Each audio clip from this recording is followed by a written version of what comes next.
Okay, today we're going to talk about the appraisal process, the Vauto appraisal process. So the salespeople will load the appraisal into the provision tool on their cell phones, and that is going to automatically load the cars into the system. So from the desk, this is your manager's desk, you will go into provision. Obviously, you'll sign in. From the home screen, you go into appraisal. You'll see it'll say either a new appraisal, so you could either add a car from here, or you could look up an appraisal. So in most cases, you'll be looking up an appraisal because the salesperson would have already loaded it. So that'll bring you to a menu of all the trades. Chances are their appraisal will be right up here on the top. You'll have the VIN, the miles. So let's look at this second one here. One of the salesmen loaded a 2013 Passat with 30,000 miles. As you can see, it's all populated already. The Carfax is already run, which would be right here. Very important. If there was an accident, it would show. It would have a yellow triangle. You obviously want to make sure that if there's an accident, you discount the car at least another 500, maybe another 1,000. You obviously have to look at the car to make sure there's if the repair was done, that it was done adequately enough, and you'll have to deduct for that. But what you're really looking for here, most important, what's worse than accidents is frame damage, salvage, odometer rollback, flood. These are serious problems with a car, and in most cases this will not be yellow, it would be a red diamond. If you see a red diamond here, come for help to the general manager, come to me. You really have to hurt a car bad. We may not even want to take it on trade if it has some of these severe problems. But most of the cars you'll get here are clean Carfax or small accidents. So we load that up. Then we push go. And that is going to load up a couple of different things. So the first thing it's going to load up, if you see here, the salesman already also put the pictures of the car. This first area here, this market profile, is telling you the average market price. So this is what the cars are selling for in the market. So this is telling you that there's 34 vehicles for sale, average 25,900 miles at $16,400. Our car mile is a little higher, so you would have to deduct the 167. So this is the asking price. It doesn't mean the dealers are getting it, but it's just giving you that information so you know what the average market price is and how much you might be able to market the car for. The next section, which is a very important section, is the NADA.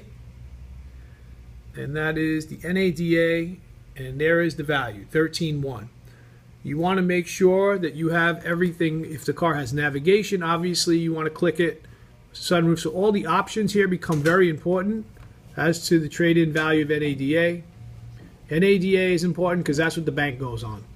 So the bank is going to use this number, and they're going to advance you based on this. They're going to go 110, 120, 90%. They're going to all work on this. They're going to go up or down from there. So obviously we need to own our cars as far below this number as possible so that we can ensure enough profit for us.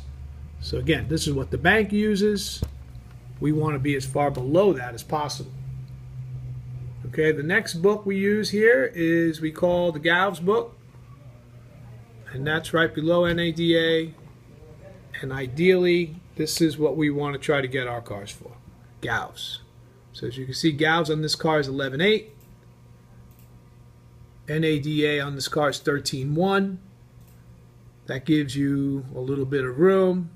On the first pass, you want to try to get the car for Galves or below Galves and negotiate. Let the customer negotiate you up from there. But this is our goal, is to get the cars as cheap as possible so that we can make a good profit on the car when we sell it at retail. Ultimately, you want to be somewhere in between these two numbers. You'll probably land up somewhere in between these numbers. You certainly do not want to land up here because you're not leaving yourself margin. That would be a very, very, very short deal. you know, 1,000, 1,500, even 500 below this. You know, again, this is the negotiation room you have. When you're done, you'll put the appraised value in this number here, 12. So they got a good deal on this car, or they tried to get a good deal on this car. And then you will go to this button down here where it says Actions. Click on that and push Finalize. And that'll save it. And that'll bring up this little box. And here you'll just push Finalize. And that saves the appraisal. And that's it. That's how you do an appraisal in the Vauto. Oh, one more thing. Let me go back to that car just to show you. We also want to put in here the payoff information. So if you can cut and paste that, chances are you're either using DealerTrack or VCI credit. Put in the payoff, so there's another little bit of information you'll have, so you don't have to do it twice again. It'll save you time later if you put it in there now.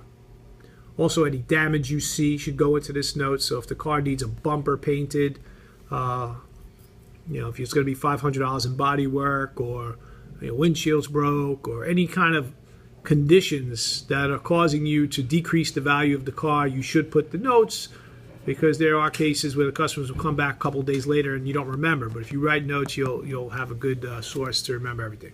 Thank you.